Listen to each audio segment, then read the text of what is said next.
This video is going to be 2 separate parts, by the way. The first part, I'm going to be talking you through what it was like for me to go from the age of 16 to my first sales job. And then the second part of this is going to be what it was like for me to go from my first sales job to high ticket to a business owner to where I'm at today. Enjoy the show. Hello, my people. My name is Jack Ormanroyd, and I am back in the place where it all fucking started. I'm back in my parents' house after 5 months of traveling the world, conquering the world. Went to Marbella, went to Paris, went to Germany, went to Spain, which is in Marbella. Fuck. Went to Brazil, went to 2 places in Brazil, 5 months away, scaled my business to multiple 5 figures a month, and now I'm back home, seeing my family. So I thought it was a perfect time to introduce you to a My Story video. Now I'm gonna take you through the fucking trenches. I'm gonna show you exactly what I fucking went through. I'm gonna tell you where I'm at now, talk you through the entire story that it took me to get here. I have tried to film this video 4 times. I tried in Brazil, my phone broke, smashed. I guess the universe was just waiting for me to achieve more, to be able to tell the story. So, where am I today? Other than location, I'm in like just southwest of London, a place called Farnborough. You might know it, you might not. Bit of a dive, to be fair. I wouldn't recommend going here, but you never know.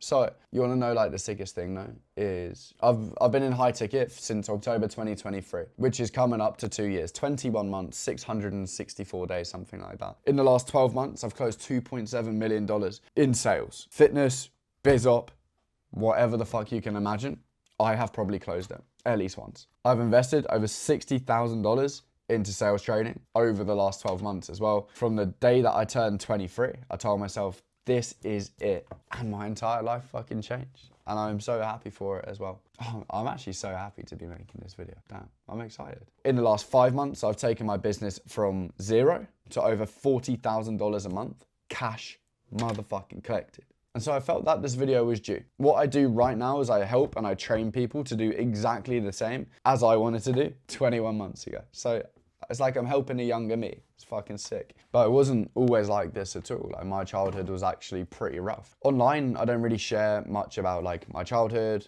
what happened, the story or events that I've been through for multiple reasons, to be honest. So this will be the first time that I'll be dropping like pretty much the majority of the shit that I've been through in the last 8 years that have completely fucking changed my life, ranging from like near-death experiences, being assaulted, almost dying, having 8 staples, 2 stitches in the back of my head, multiple failures in multiple different avenues, losing a bunch of money, getting into a bunch of debt, scaling the business, growing the business, failing the business. So much here that I'm going to talk you through today. I'm going to explain to you the lessons that I've learned that have changed my fucking life. So anyway, without further ado, I have a big family. I got 3 younger brothers, 1 younger sister, and a single mum. When I was younger, like my mum being a single mum, earning just over minimum wage, we're like typical working class family. She used to have to skip meals for us in order for us to eat, because obviously there was a lot of us, right? And obviously we didn't know that at the time, but as you grow older, she shares stories with you and stuff that tear your heart apart, but gives you a big drive to push forward as an entrepreneur, you know? And as we progress in the story, from a young motherfucker, like I always wanted to stand out. I'd always have just mad haircuts. I'd always be super rebellious, just thinking that I was like the boy, basically. And this actually took a massive turn on me, because when I was 16, I was involved in like a massive drug problem. It was a huge rough patch for me because 1, I was taking a lot of drugs, and 2, I was just trying to make money wherever I can, which obviously led to me being in some pretty fucking stupid situations, completely off my own back. To summarize it, like I was really just confused, directionless, didn't really have a path or something to walk down because I was just feeling lost. And that feeling of being lost removes the compatibility between you and yourself. All of a sudden, you're not yourself. You're not that young bubbly kid that you once were, right? And what happened was, the reason why I started getting into like doing drugs and all that sort of stuff at like a somewhat of an early age is because I was just trying to numb the thought process. I was trying to numb the pain. And this feeling of being lost, directionless, and getting on it all the time ended up me looking at myself as I wanted to be like a gangster, right? Like I wanted to be the person who people were intimidated by. I wanted to be the guy who people were like, fuck, like that guy's scary, like don't fuck with him. Outside of like everybody else seeing me like that, like I truthfully wanted to see myself as that. Like that was my identity, right? It was like stepping up to be like this cool fucking gangster who just smokes weed all the time, does drugs, just gets up to no good, does stupid shit. But that wasn't me at all. Like, that wasn't me in any way, shape or form, but that's who I wanted to be. The reason why this is fucked is because I didn't have the balls to live up to the character that I was trying to be. So the first situation that I got myself into was when I was 16. I was camping in the woods with my friends. And when I was camping in the woods with my friends, obviously, well, my friends at the time anyway, we were getting on it and we were getting fucked up on ecstasy, taking loads of pills, and we were having like a good time. But these friends were also friends of the people who began to take like a massive dislike into me. And then those people turned up and I got hit in the head with a baseball bat and split my entire skull open multiple times.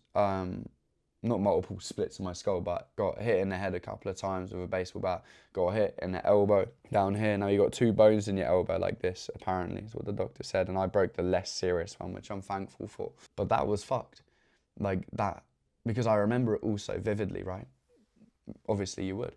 And I just remember seeing a light reflect off because everybody had their torches on because all of a sudden like 15, 20 people turned up. Like obviously we're pranging the fuck out, right? And I see this light like reflect off the bat. And then I just remember like being on the floor and just seeing this like bat coming down. And it was like, I was fully conscious for the whole thing, weirdly. I have no idea how I survived it because I imagine a lot of people would have probably died. But the one thing that I reflect on now and I look at that situation, I think like that was the exit gate for me. You know, that was the universe, if you believe in the universe, or you can say it's God, whatever. Like that was saying like, Jack, you're really not cut out for this life, mate. Like this is gonna be your warning shot of like, get the fuck out or you're gonna probably end up dead or like just doing something stupid basically.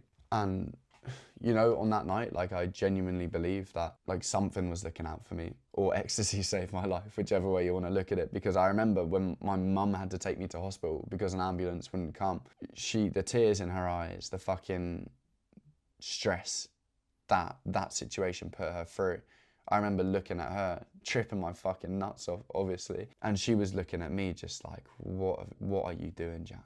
And I remember that moment so clearly. Like it gives me like a weird feeling in my heart when I even talk about that moment, because I feel like that was like the turning point for me. That was like the enough is enough, Jack, like sort your shit out. It ended up not being enough, like a bunch of shit happened after that. But now I look back on that was definitely the first hinge on the big door. And so, yeah, what ended up happening was I got 8 staples, 2 stitches in the back of my head, one of those gay slings. I had to wear that for 6 weeks or whatever. But what they don't tell you is like the physical wounds they'll heal in like 6 weeks, 7 weeks, whatever. The mental side of it took me years, absolutely years to get through. I would even like 4 or 5 years. Sometimes even struggle now, like thinking about it every now and again. Doesn't really affect me massively, but yeah, I mean, it happened in the area that I'm in today, you know, not far from my house, 20-minute walk from my house. At that time, I was playing the victim. I used to say to myself, like, why me? Why is this happening to me? No one deserves this. Like, why does it have to be me that these things happen to? Why does my family have to go through this? And I put this victim identity on myself so much that it gave me no power to change. I put the responsibility of that incident on everything else outside of me. And I couldn't change anything outside of me, so I had no power to change. And that's what led the reoccurrences of stupid shit happening for the following years. If I went on to tell you everything, this video would be about 4 hours long. So we'll try and keep it as pointed as possible to the most relevant stories. But that was honestly the most fucked part, was having to watch my family watch me go through that really bad drug phase where I weighed like 50 kilos, was not healthy at all, was only focused on getting on it, getting in trouble, being a little rascal, taking people for granted, taking advantage of people's trust, and yeah, just not just ruining my own life, but just domino effect and just ruining everyone else's. So by the end of the term year in July, I ended up getting kicked out of college for my attendance, but obviously I couldn't attend college because I had like all of these injuries and like mentally I was just not prepared to like go outside because of this victim mentality, and it fucked me, right? So all I did was me letting the victim mentality fuck me, not the mentality itself, right? Like I do have an awareness now of like, I control the mentality. But yeah, that made me put myself down a really dark path of just smoking so much weed just to take away the thoughts, just to turn the volume down in my head. Yeah, turning down the thoughts in my mind, just thinking, nah, I'm not gonna do that. And obviously, if any of you have ever smoked a lot of weed or met somebody who does, like the majority of people who bun a lot of weed don't really have a great deal of the ability to be social. And so what happened was my ability to talk and communicate in the way that I wanted to express myself like massively decreased, and which caused a lot of fucking anxiety because I let it happen. I let myself go down this huge downward spiral of just not being willing to accept what I had put myself and everybody else around me through. And it was tough. The amount of pain that brought me when I finally accepted it was life-changing, to be honest. And so this happened for about a year, right? From the age of like 16 to 17. And throughout that year, even when I was bunning a lot of weed, I reflected a lot, and and the one reflection that I remember having, the first one that I remember having, was that my thoughts controlled my reality. So when I looked at the events that had happened, I used to think and identify myself as a certain type of like gangster, right? As a certain type of guy who will do this, who will smoke this, who will fucking do this to this. But it's like, that's the type of person that I thought I was. I thought I was living out a top boy or something like that, but I wasn't. When I realized that my reality was reflected through my way of thinking, that's when I realized that I can change my way of thinking to control my reality. I mean, put it this way, right? Like I genuinely had no other alternative but to at least try this fucking approach, because I thought the only thing that I have no money, I have no direction, I have no job. What is the harm in changing my thought process? Like, I was just a fucking loser, basically, right? In fact, I did have a job. I was washing pots at the restaurant 5 minutes down the road from me to be able to afford my fucking weed money, right? So with this newfound perspective, I went to meditation healing classes called Tibetan bowls with my mother, and it was fucking awkward, and it was terrifying, to be honest, because I was a 17-year-old lad in a room with 15, 20 yoga mums, not necessarily like the milfy kind, like typical, like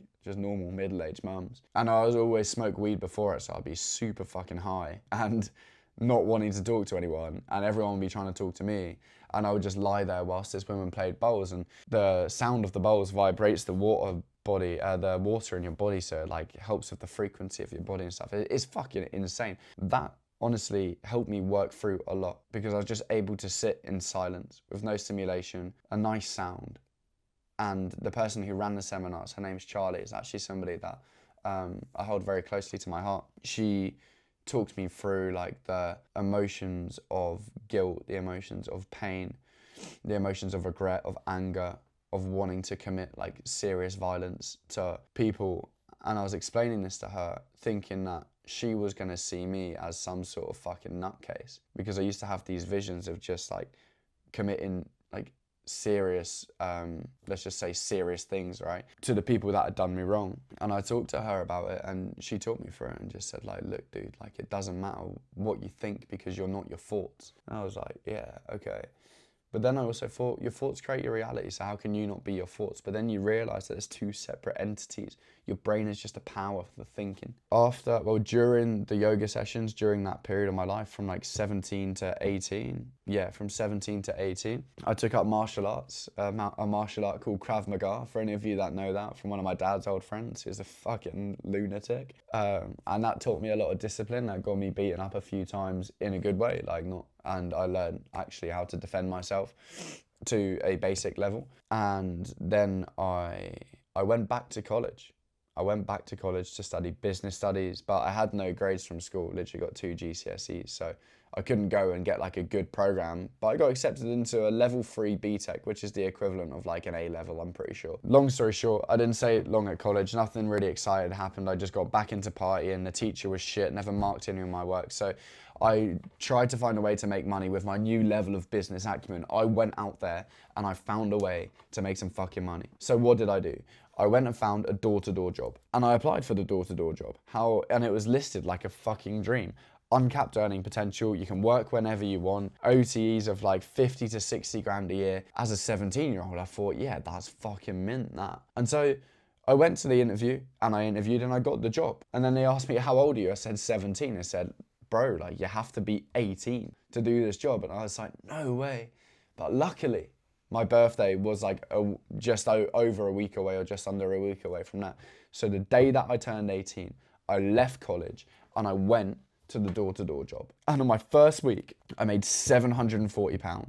The most money I've ever made, I think ever, in that period of time.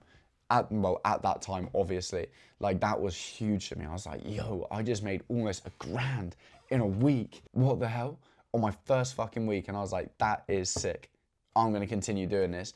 Then for the next 5 months, literally made less than £500 a month every single month, because I was just flopping and I didn't believe in myself. I was still sessioning, still partying, started to pick up a bit of a drug problem again. It was more contained this time because obviously I was 18, I could go out to the pubs, I was just like enjoying myself, just getting wrecked and staying up for like 1 or 2 days in a row and just thinking that that was an acceptable life to live.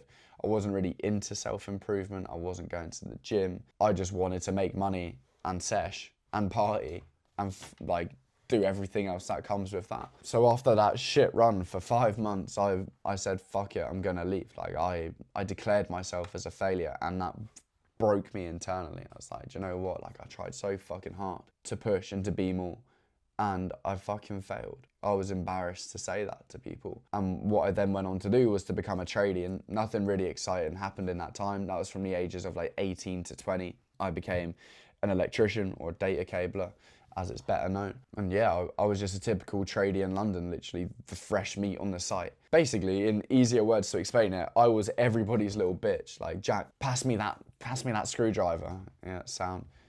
Pass me the drill. Yeah, no worries.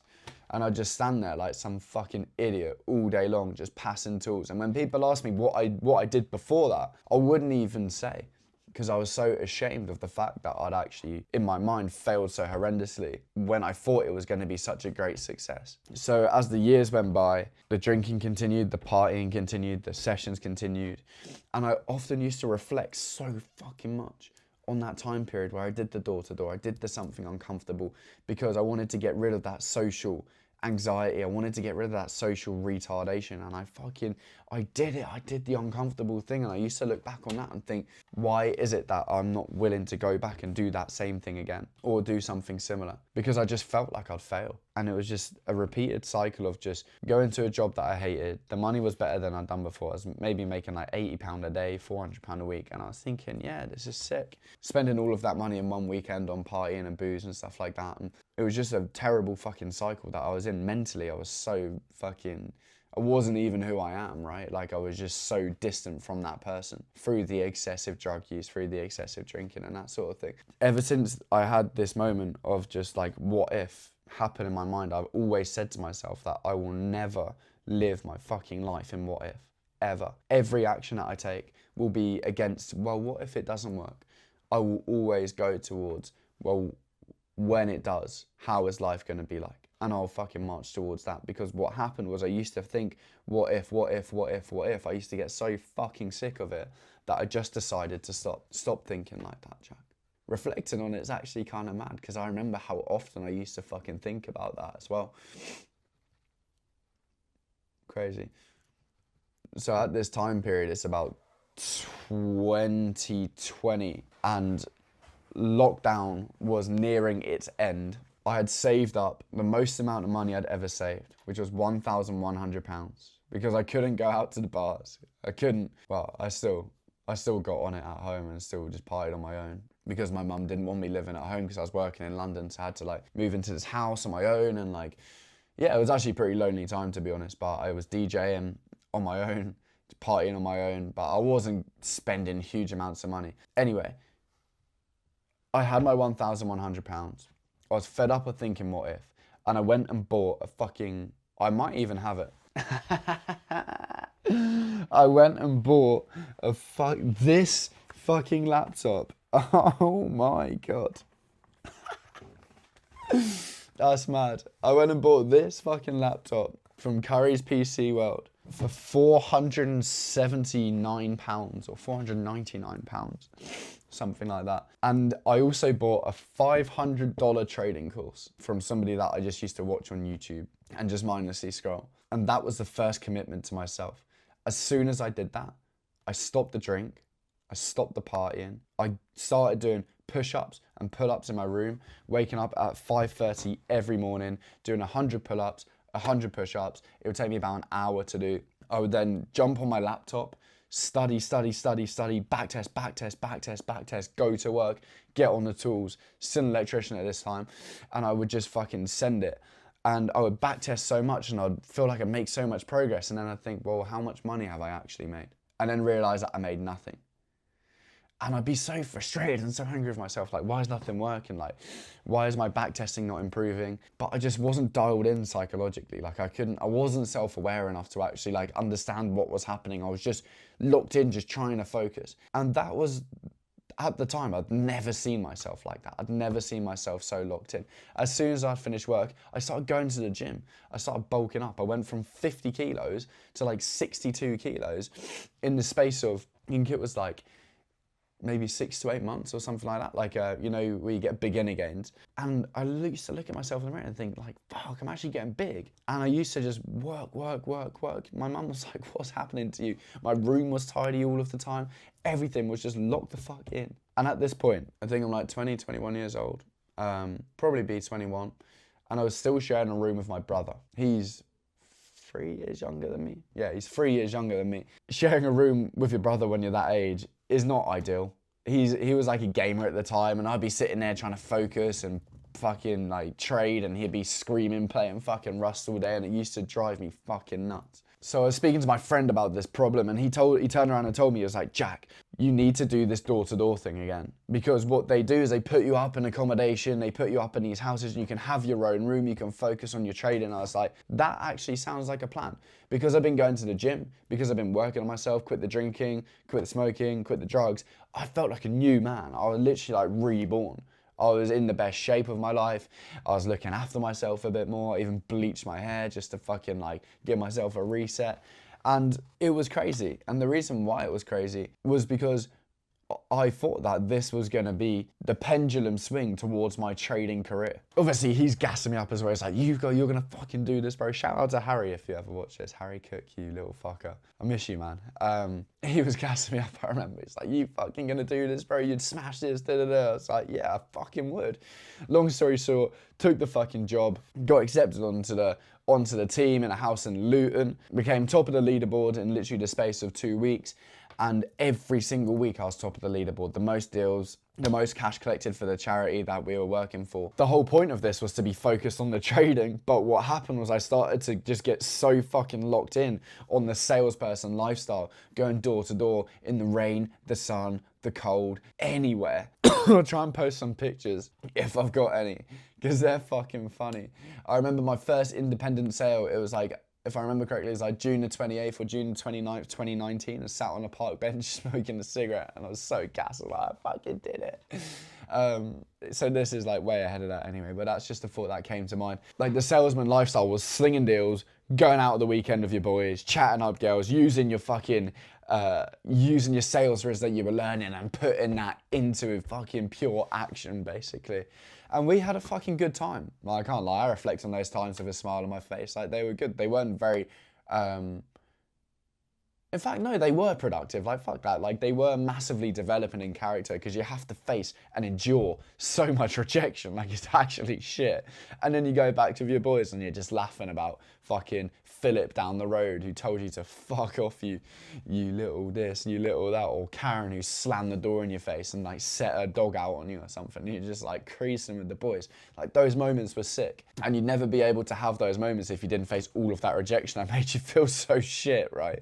So that's as it was running anyway. But yeah, like the money really wasn't great. It was like 18k a year, knocking 300 doors a day. After you knock the 300 doors, you probably get like 100 answers. Out of those 100 answers, you probably get 90 no's, 5 maybes, 5 yeses if you're good enough, right? And most people maybe get like 1, 2, 3, 4 to 5, yeah? But obviously I was a fucking G at the time, so I was just like slinging deals. So again, to cut the story right down, because I was there for like a little while, the reason why I left that was because I came back from the gym at 10:30 in the morning and we used to start work at 1. And 2 of the team members are sat there on the sofa, fucking hitting a pipe. And I just sat there and I thought, fuck, what if that's me? What if that turns into me if I stay here? And they were like, nah, Jack, don't tell anyone. Like, you should try it, da da da. And they started trying to put it on me and I was just like, nah, I'm not doing this. Fuck this, I'm getting out of here. And I had all of my DJ equipment there and stuff, so I called my mum up right away and I was like, yo, like, I need to leave. And I called the guy up straight, like the boss straight away. I was like, yo, look, like, this is not for me. I didn't tell him what had happened, but I was just like, I'm leaving. He was like, why, what's happened? I said, nothing, like, I'm just done. Tried to re-offer me a different position in a different house. He obviously knew something was up and I was just like, yo, look, I'm fucking out of here. After leaving the fucking crack den in Luton, what I decided to do, this was in March 2022 now. So I'm 20, well now 24 and 2025. So that would have been 3 years ago, 21. Okay, cool.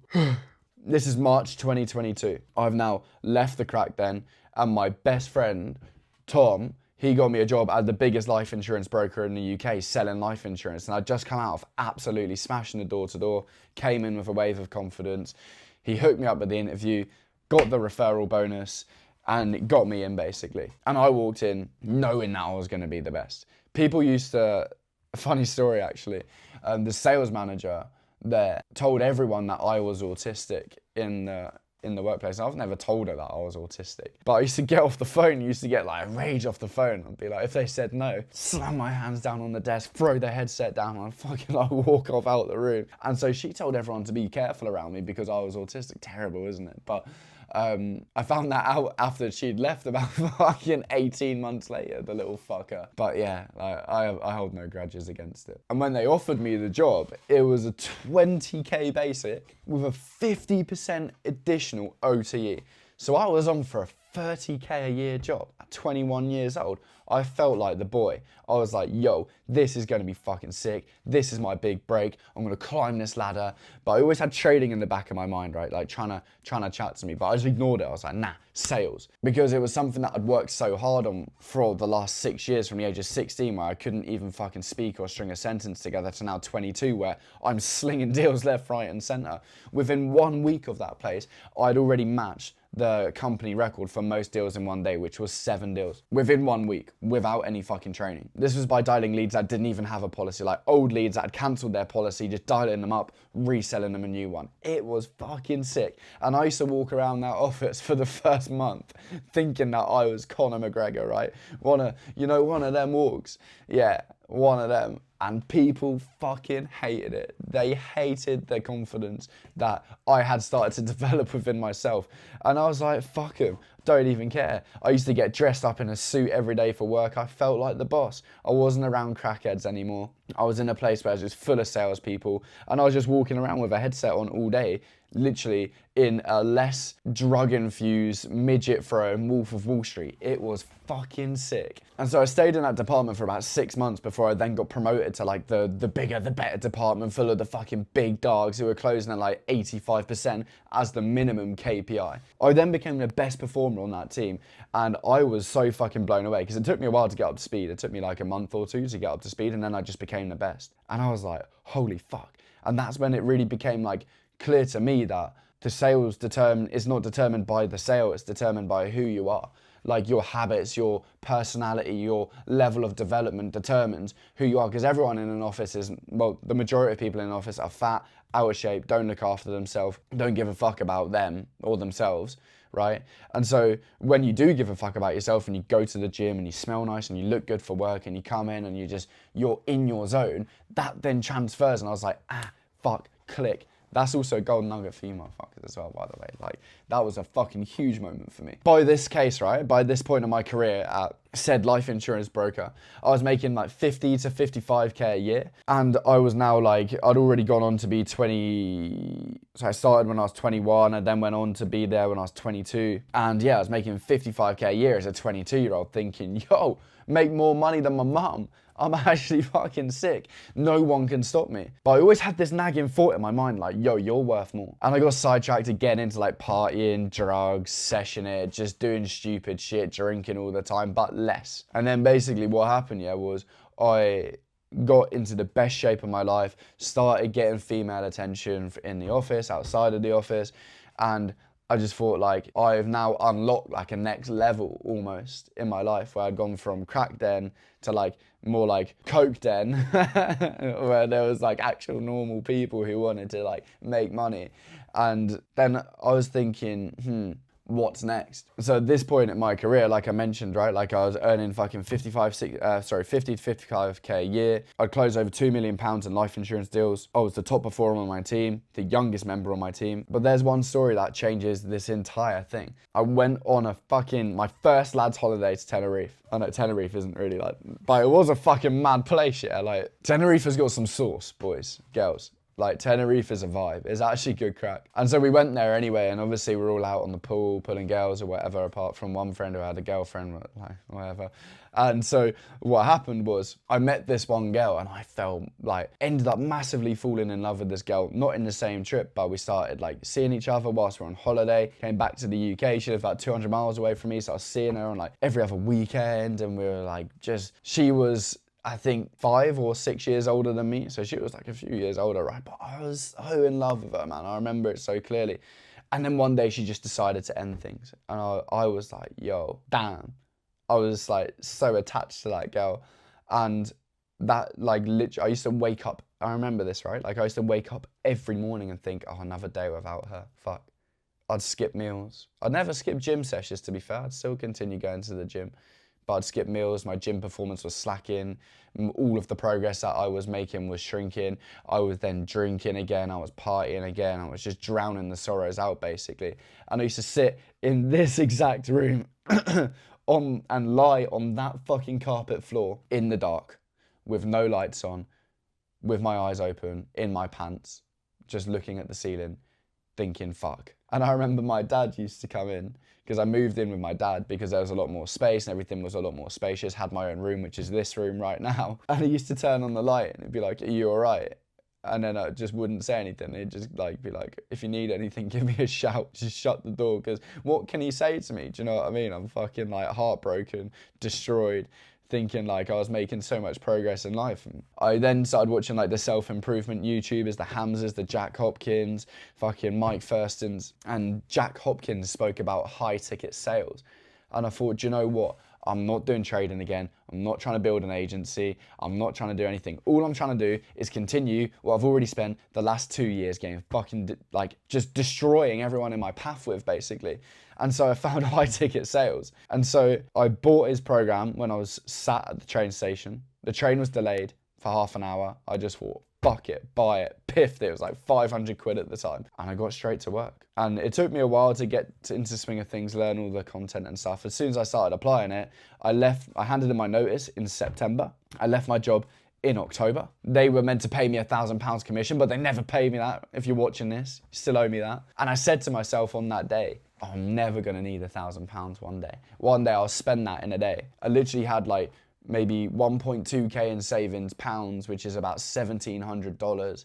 I had about maybe like 2k on credit, which is about 3k in dollars. So all in all, I had about £3,000 roughly, right? About 4k dollars, lethal. And so when I took my first closing call for this offer that I secured whilst I was grinding away from September to October, I closed it. I closed my first call, it was a piff. And I was like, yo, that's sick, I'm actually gonna do it. If I do this every day, 3.5 grand a week, that's over 15 grand a month. I'm gonna be absolutely balling. But then I had no calls on my calendar for the next 6 weeks. The lead flow died out.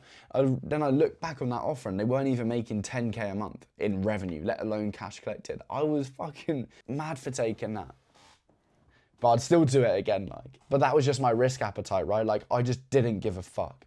because I knew that I was going to make it. But that didn't stop the fear of judgment. That didn't stop me thinking, fuck, these people are going to see the content I'm uploading. If you scroll down to the very first early stages of my Instagram, you'll see these cringe videos of me standing there shirtless in front of that whiteboard talking about, I sell high ticket products, trying to connect with people online. And like, none of them were fucking, they were all sending it around the office, like taking the piss out of me. I literally made no money for those 6 weeks. And I was thinking, fuck, my savings were going down. My credit card was close to getting maxed out. And then I spoke to the mentor inside of like, I spoke to a mentor basically. It was 4K at the time. And he let me split it across 4 months. I didn't even have 4K to pay him, right? Because I was spending. It was so fucked. So what happened was it took me about, I think, 3 months. I must have joined him before then. Anyway, I remember taking it like longer, but maybe it didn't. But I ended up paying him, ended up joining his mentorship. And then I still made no money in October, November, December, and halfway through January. On January the 17th, 2023, I landed an offer called V-Shred. Heavy fitness role, unlimited lead flow. I opened up my calendar for it's like 11 slots every day, half an hour each slot, 22 sales calls a day. I closed the fucking sales manager on a call. I messaged him on Facebook. He's like, hey, let's book in a call. I was like, nah, we'll just jump on now. He was like, what? I called him. He was like, cool. I asked him a bunch of questions. I was like, sick, when can I start? And he was like, well, I need to ask you a few questions first. I was like, oh, sure, go ahead. I was just so ready for that. I was like, yes, I'm gonna do it. And so I jumped on it. In the first 2 weeks, took it like fucking, I don't even know, like over 200 calls, made 3.6K in the first 2 weeks of Jan. In February, I made $14,780 in like 26 days or something like that. And I was like, oh my God, I actually fucking did it. Like, I actually made money. I was like, fuck you to the life insurance. Fuck you to the crack den. And it was just the most insane feeling ever. And I remember looking at my dad and he was like, did they pay you? I was like, yeah, they fucking paid me. He was like, I'm so grateful that they paid you today, because he thought they were going to mug me off. And he'd seen how hard I worked. I took 22 calls a day, 7 days of the week for the whole month. So work it out. 22 times 7 is 154, is it? Yeah, 154, times that by 4. That's how many calls were booked on my calendar. I maybe took 50% of those. Like, it was a fucking heavy graft month. I remember this one moment before we go through what I did next. Around like November, December time, looking out of this window, and I just learned about the law of attraction from Conor McGregor, actually. I fucking love Conor McGregor. And he was talking about how you need to visualize it in your mind so powerfully. And I used to look out this window and imagine the view of Thailand, the tropical trees, a pool, a villa, everything, the ocean. And then after I made the $14,000 a month, or near enough $15,000 a month, I booked my ticket straight to Thailand. And I fucking went and I sent it. And when I got to Thailand, I woke up in the morning, I looked out my fucking window, and it was almost maybe about a 60%, 70% similar picture of what I used to visualize out my fucking window. I even get goosebumps fucking thinking about it. Like, it was just the most insane moment. I remember just thinking, fuck, like, it's happened. Oh my day. And everything just seemed to align. And so in Thailand, I was in Koh Samui for 3.5 months, basically, from March, April, May, and then like halfway through June, basically. And I remember in Thailand, like, one, I met a beautiful girl out there, and yeah, that was just an insane experience. We fucking, on the second day that we met, on the first day that we met, she told me that she was going to Phuket from Koh Samui, which was like a 21-hour coach journey. And I was like, oh, I'm going to Phuket, what a coincidence, just trying to apply a bit of riz. And she was like, no way. I was like, yeah, I'm going to drive on my bike though, you know, you can come on if you want, just trying to play it cool. Then when we went for dinner later on as like a big group, she was like, I'm going to take you up on that offer. And I was like, no fucking way. In my head, I was like, fuck, I've only been driving a motorbike for like 2 weeks, and now I've got to drive this Kawasaki from fucking Koh Samui to Phuket, which, if you look it up, is like 300 fucking kilometers. And so I did it. We did it. She cancelled her flight home. She stayed with me for the next 6 weeks, and we drove from Samui to Phuket on the bike with helmets that were too big and shaking around. It was fucking mental. It was honestly crazy. And then I remember picking up a Kawasaki Ninja like a couple weeks later, because I had a what was it, ZX 650 or something like that. But I went and got a Kawasaki Ninja ZX6R, and I remember driving that back to Samui, and I was going 267 kilometers an hour, tucked in on the bike, just going past cars, and all you'd hear is boom, boom, boom, and you're just like, whoa, screaming in your helmet because you're just going so fucking fast. You just have these moments of like when you stop at the traffic lights and you look around and you're just in the middle of Thailand on a motorbike. Fuck, like a year ago I was smashing my head against some fucking CD case, banging out some fucking packet, like thinking that this is the life. And now I'm in Thailand driving a fucking sport bike, like a super sport, thinking that I'm the fucking boy with some fucking bad bitch on the back. Like, it was insane. So, it was fucking mental. So in Thailand, the time zones were fucked as well. You had to work 7 p.m. till 6 a.m. Sometimes wouldn't sleep till like 11 a.m. And I was cruising, I was doing like between like 7 to 10k a month in Thailand, but I was just stacking cash basically. And yeah, I was scared to push for more, to be honest, like, because I was just like, I didn't know what was required of me. I wasn't willing to step out of like the comfort zone that I'd created. It was pretty terrifying, to be honest, actually looking back and realizing how comfortable I'd got. Yeah, and then I flew my brother out into Thailand because I wanted to show him that, and then we got into this fucking huge police chase, got put on like fucking local, not local news, but like nationwide news in Thailand. I'll put a screenshot up of it here. It was fucking nuts. Yeah, that was on the first night that he got there as well. Then for my birthday, me and my housemate Stu, we're living in the villa together, we flew to LA for a sales conference with V-Shred, right? And we went there, and I was so inspired by it that by the time that, on the day that I turned 23, I applied for a credit card. Now my credit score was fucked from before. I invested in the other mentor, it was like 596 or something like that. And I somehow got accepted for a £10,000 credit card, which at the time was about $13,000. I had about maybe 3 or 4k in my account at the time, USD.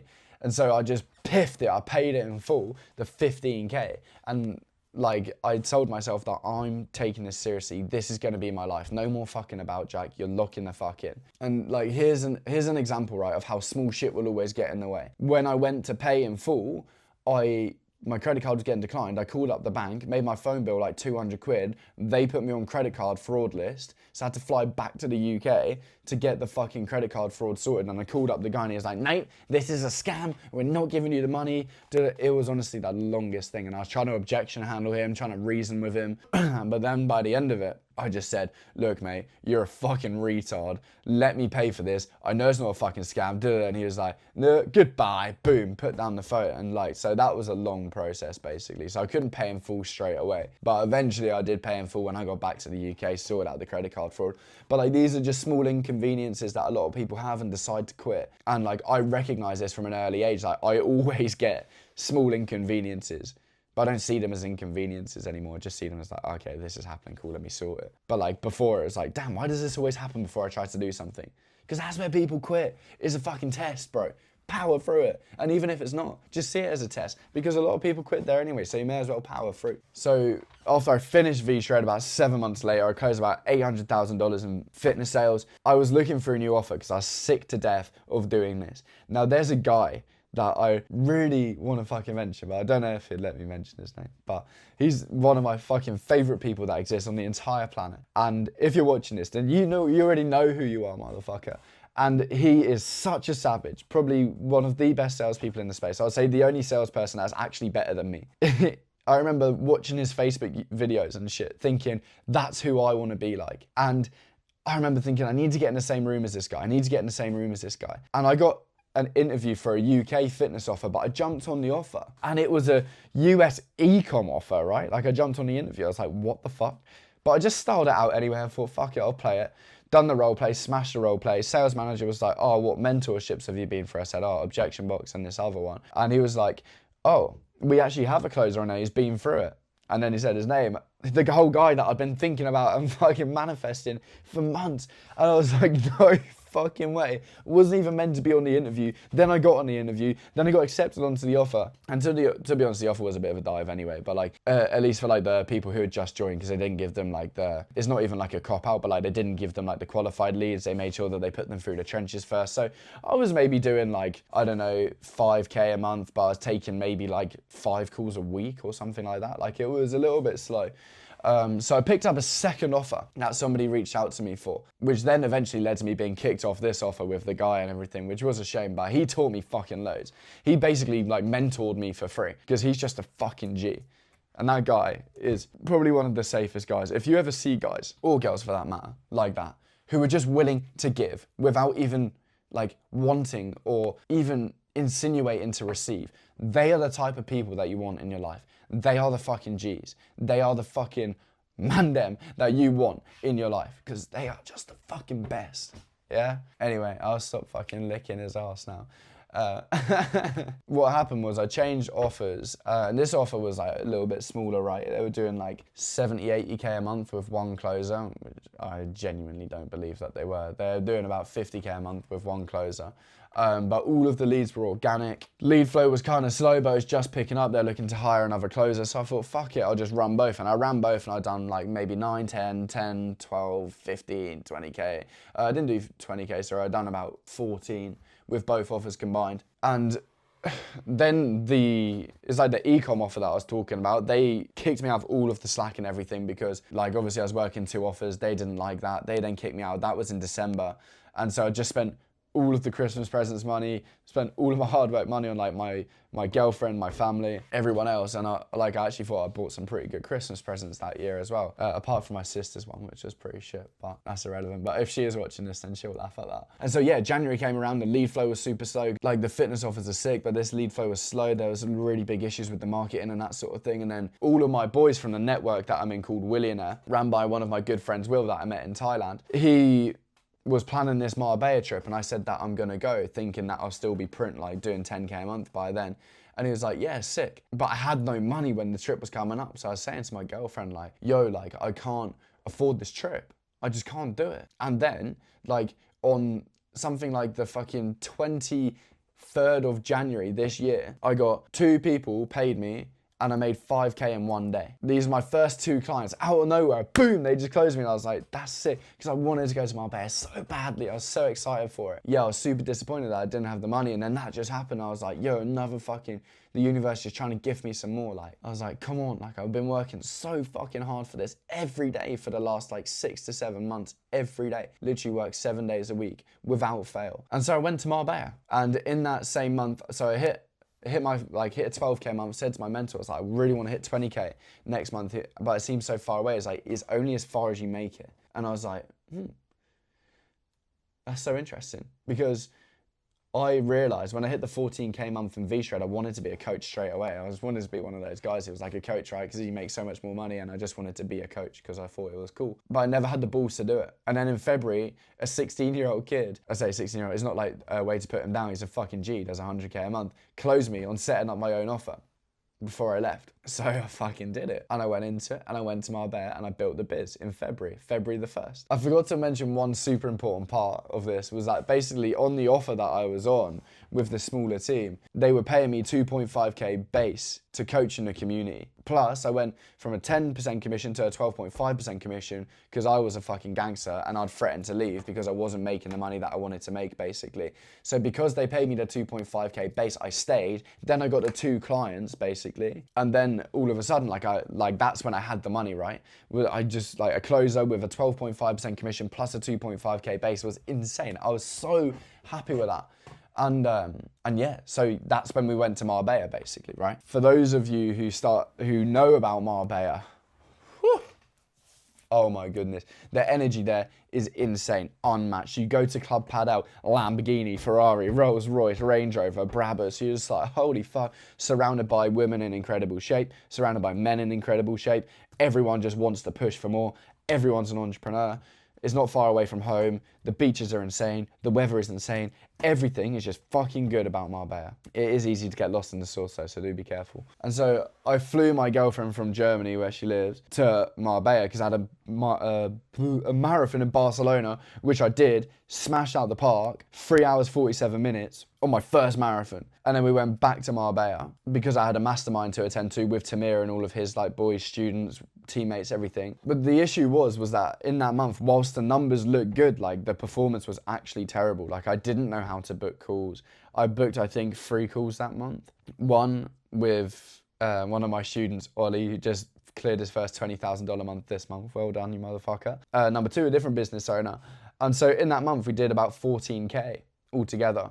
And what happened was the business was falling apart. I was falling apart. I was making terrible decisions in my business, in my relationship, outside of my relationship, and I was just shutting people off. And so that mastermind was timed so perfectly because it was run by like 7-figure entrepreneurs basically. And they said one thing that has always stuck with me. It was, are you a true entrepreneur? And that just attacked my identity so much because I wasn't being a true entrepreneur. That literally like just shattered the ego that I'd built up, pretending that everything was okay when literally I just destroyed everything and it was yet to catch up on me because I wasn't putting in the work in any area of my life to the level that I needed to be. Shit was just rough. I was super stressed out and yeah, I ended up losing everything basically. End up losing it all. I'll go on to explain more about that, but what I told myself when I lost it all was I'm going to pay my mum $10,000 by the time that I go to Ibiza for her birthday, and I'm going to take my business to $50,000 a month and I don't care what it takes. But the issue was that I was still fucking up in so many areas. I looked at myself, I didn't even see the same Jack looking back at me. I felt robbed of the person that I'd built myself up to be. And it was breaking me internally. Like I saw the distance grow in my relationship so much. Right, phone cut out, mic died, we're back in biz. Where I was at was going to Brazil. I got there on April the 1st. Within 2 weeks of being there, I destroyed my relationship entirely. I was in $20,000 worth of debt because I had no money to survive. Literally had £500 on my account and I didn't even know how I was gonna make it work. And so on that month of April, my business made $4,000. I then bought a flight home for my girlfriend and then paid off some of my debt. Before you knew it, I was left with nothing. And I was alone in a house in Brazil where I didn't speak the language, didn't know what any of the food was. It was a proper daunting time. And I just sat there and I just thought like, fuck, Jack, you've really messed this up. How on earth have you done this? Everything was going in such a positive forward momentum. And then all of a sudden, everything stopped going well. I wasn't booking any calls. I wasn't even doing as much work as I should have been. I was just caught in this spiral of failure. And I was going down and down and down and down. And the key thing to notice here is that when you feel things are going up, the likelihood is that they are going to retrace down. But you have to weather that storm. That was not the mindset that I had at the time, but that's what I knew was coming, was that I had to put myself through that. And even from the calls that I was booking, the people that came on just didn't have the money. And so I was literally closing £10 deposits just for the sake of momentum, just to feel like I was actually making progress. And I reached out to my old mentor, the one I told you about before, on the ecom offer. I asked him like, I need an offer, bro. Like I need something to print me cash. I need something to keep me busy. And he said, yeah, no worries. And then I was just ignoring like the opportunities that were coming my way. And then I had this click.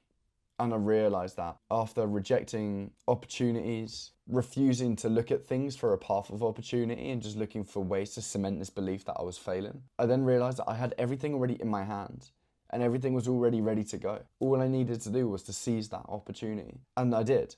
And in May, I took up a part-time closing role where I took 3 calls a day. I started the biz back up, got an appointment setter in. One of my friends helped me with it, Siggy. That was like the first step into something positive that I'd had for the past 2 months. And I realised that I was feeling still so lost, but at least I had closing back. That gave me a regimented structure. I'd go to the beach in the morning, I'd take my moped to the beach.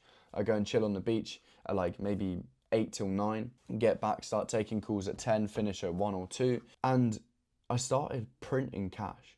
No one else on the team was really, it's not that they weren't performing because they're all fantastic closers, but I just seemed to be topping everyone. Why? Because I literally had nothing else to do but to work. That's all I wanted to focus my attention on. So how did it go?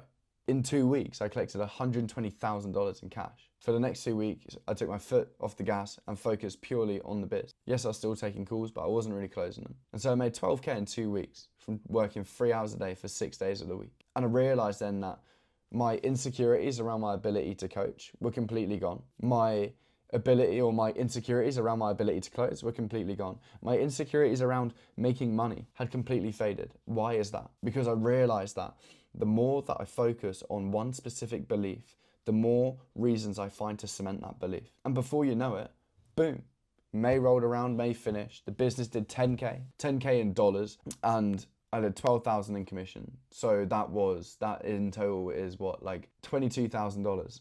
And I was like, fuck, back on track. Okay, cool. Rocking and rolling once again. From that point onwards, in June, I then left the closing role. I started fully focusing on the business, but then I wasn't getting leads, my content wasn't popping, my ad account kept getting shut down, and I was facing more hurdles. My phone smashed. I pulled my phone out of my pocket. Do I have it here? No. I pulled my phone out of my pocket and it was completely smashed out of nowhere. And I was like, oh shit, that was the only way. I had banking, I had money in my phone, like literally everything was in that phone, and it smashed. So I needed to go and get a new phone, but how can I do that when I didn't have any money or any way to access money to the cards that I had? So I had to call my mum off my laptop on FaceTime. She transferred me 600 quid, which I had to go to the cash point, and I got a stack of Brazilian real. I'll find a photo for you, like this. And I bought a phone off Facebook Marketplace. And I was then driving to the gym on my moped with my new phone in the phone holder. And I was just cruising. Don't think I was going too fast. And then I hit a pothole in the road. And my phone flew out of the pothole on the second day that I had it and smashed all over the floor. And I was just like, fuck, this period's not over.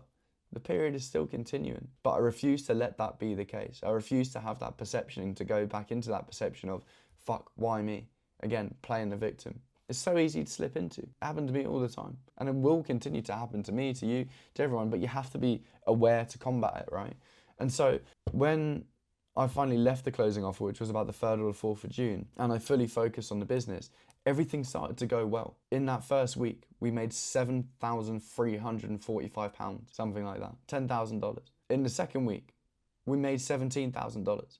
By the end of the month, we'd done $43,000 in cash, and we'd done $96,000 in revenue by the end of June. When it was the 8th of June, I decided to leave Campeche, where I was in Florianopolis, and fly to a place called Maceió. 1, because it was pissing down with rain. 2, because I couldn't stay in the house that I went there with my girlfriend, or my girlfriend at the time, because it was just heavy on my heart to walk into that house and just to feel all the energy, feel all the memories, to look at different areas of the house and just remember when she was there. Like, that was fucking painful. What ended up happening was I just decided I need the sun and I need a new place. So I went to a place called Maceió. And when I got there, I was on a 12th floor penthouse apartment with a view of the ocean, and it was fucking fantastic. And it was such a beautiful place that no one ever could have articulated it in the way that it was. And I remember driving through these favelas from the airport thinking, fuck me, where have I gone to?